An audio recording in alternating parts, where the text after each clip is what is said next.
Hi, welcome to One Word a Day. I'm Sophie, your pilot into the universe of Chinese.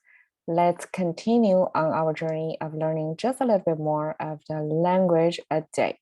Last time we talked about vegetarianism.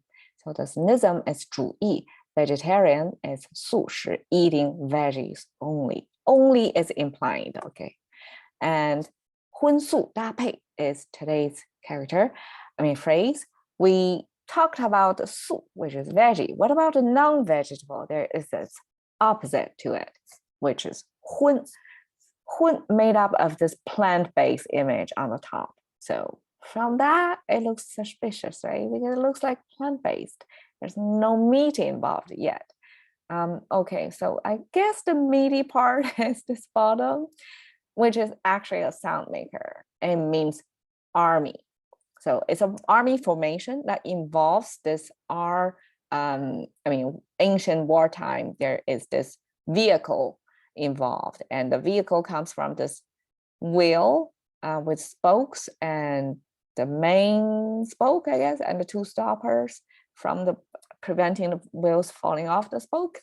And that's the visual representation of the ancient vehicle in wartime mostly. And then there is this circle, almost like a full circle with a little bit opening at the end. That's kind of an enclosure, right? Enclosure with that wartime vehicle. The whole thing means 4,000 head count of army. So that's a formation or the unit of army back then.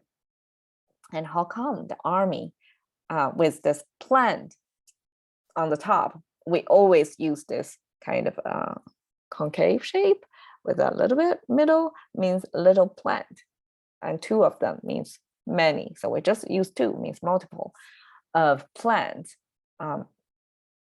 with the sound of army together. How come it means meat? Okay, so army are carnivore, made up with the strongest kind of most predatory power of a tribe, right? So they are the killers, they are the warriors, so to speak. So it's probably reasonable from that perspective to use them as the meat part representation. And then we still have this plant on the top. Originally, this plant that sound like a jun, that kind of implied with some smell, means a kind of strong, stringent. Is it astringent? Or, okay, anyways, it's garlic or onions, some strong flavored plants. So unlike su, which mostly made of fibers, it's just fibers, and then if anything is distant, right? This is some distant mountain range top look that made up of this vegetable image. So they are flavorless vegetable, and these are strong flavored vegetable. And I mean, back then probably spice use is common in cooking as well. And so I mean, that's my imagination. I would imagine if we have onions, we have, some in Chinese cuisine, there are multiple the Chinese specific ingredients, spices as well. So that means back then, adding flavors is part of the practice of making food over there. So hun originally has nothing to do with meat because it's actually plant-based, but this army image add flavor to it. It means strong smelled vegetables like garlic and onion. So that strong flavored vegetable eventually was borrowed, further extended to imply there are meat involved. It's not just vegetable. What makes it so flavorful come from the meat. So meaty part, vegetable part, and then we have da and pei. Da means match, pei means pair. Okay, let's start from pei because it's a little bit easier to explain. So pei on the left side is actually the 酒 image. If it paired with water sign, it means 酒. But on here, it's just a water bottle, a wine bottle, if you want to imagine, and it's a fermented. So this is some liquid inside and with some formation, and this is wine bottle stopper back then. So the whole thing is a wine bottle, and the right side is almost like a twisted rope thing. This rope thing, this loose thread or rope, actually was used as self-referral, like that's myself. So myself plus wine sounds like a pretty good combination pairing, right?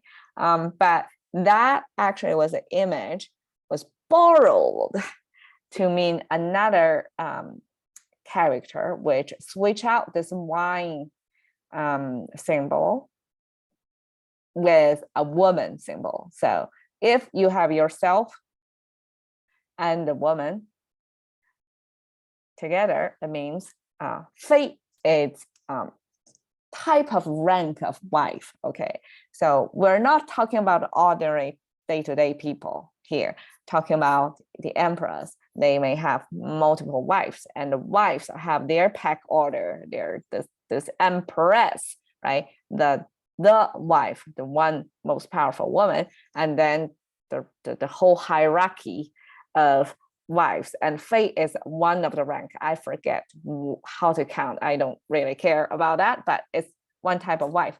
And eventually that wife, fate level of wife was used to mean to pair things with, to kind of match you. I mean, in ancient times, probably that kind of wife is almost like a gift giving, give you a woman to pair with you. Or like use marriage as a kind of a deal making, right? So that's the kind of pretty in today's standard, very bad practice with this almost like officialized human trafficking, almost like that, right? But back then, that's a way of living or way of deal making, and that's the kind of pairing concept. Okay, okay, this has the 5-finger symbol on the left side. So it's something related to hand motion. And the right, we have this water sign on the top. And the bottom has a kind of opened up structure up there. And it's really hard to see from here to here. And this is simplified Chinese. So at some point, this character originally that looks like this was switched out to have a different set of character to replace this. Probably this is too hard to write. But this match thing, originally this is according to some scholar, this is a device that is used in ancient times when sewing, because at that time there's no factory to mass produce, right? It's always homemade clothes. So it's part of duty, household duty. Besides cook, wash dishes, there is actually clothing making for the family. It's a big deal. So running thread, stitch things together is a day-to-day practice. And I don't know if you, my dear audience, ever sew anything. I mean, if there is ever need to sew in our 2022 life, but it could easily poke your finger, right? So that's the device in ancient times to use. People use a leather to kind of a tiny little glove, just this portion of your finger, so that when you running your needles, you're not going to poke your own finger. So that's the kind of device. And I would like to visualize that as it has to be good, like a well-fitted thing, so it doesn't fall off. So that's the kind of match. It's almost like a shoe fitting, right? You have to find the right size for your shoes. So the same for the finger, you need to find the right size of timber. That's what was called this protector of finger thing. need to be tightly fit onto that. So that becomes converted into matching. So meat, veggie, 荤素, and then 搭配, 搭 and 配. So you need to find the right match, and then you need to pair them together. And that creates the full meaning of,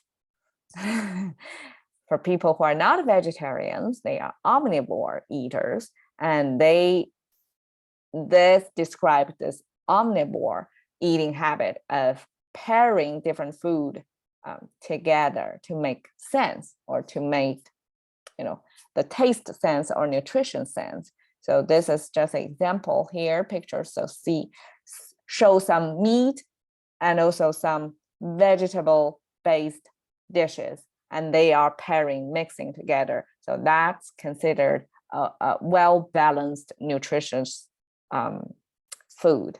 So 荤素搭配, that's how we say it. Cash into the currency of thinking by one word a day with Sophie. See you another day.